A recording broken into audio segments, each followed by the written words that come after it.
double action, single action.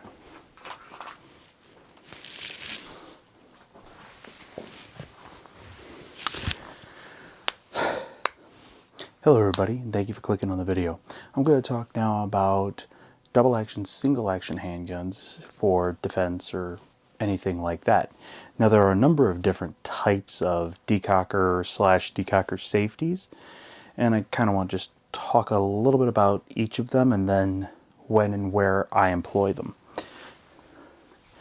This is an example of a safety decocker. This is a Burst of Thunder, but the safety decocker mounted on the slide is fairly common as far as the Walther P38, the Walther PP series, the Bursas, the Berettas, a number of Rugers, a number of Smith & Wessons all had decocker safeties. And what I mean by that is you push it down, it drops the hammer safely and also deactivates the trigger. So you would need to take it back off.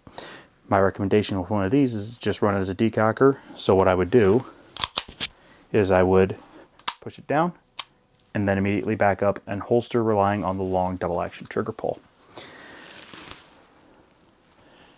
Here is another type. This is just a decocker only, which means it just drops the hammer safely.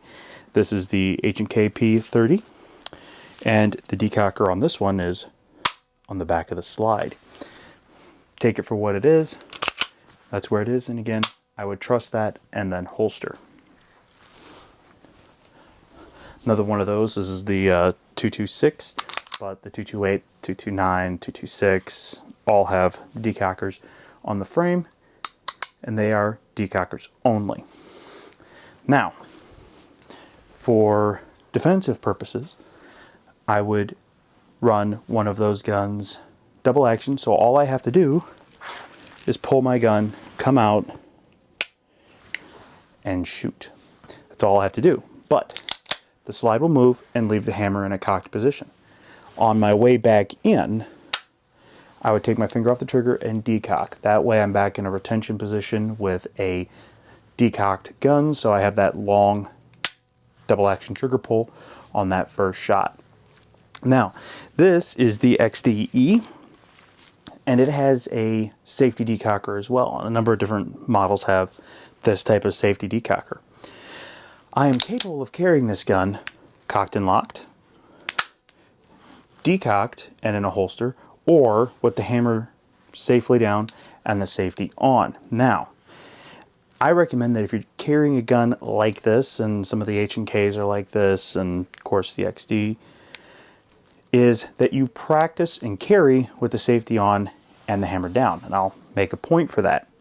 If, for some reason, in the holster, the safety gets turned on, you need to be prepared and ready to come up and take the safety off. And the reason I don't recommend or would not carry it cocked and locked is because if you come out of the holster and you're under a lot of stress because the thread is right there, you over push it, you need to know how to run that double action trigger pull. So this is by far my least favorite of the systems, the safety decocker, where it does both at the same time and you can push straight through. If there was some kind of mechanical device in there to keep you from being able to push it straight through, I wouldn't have so much of a problem.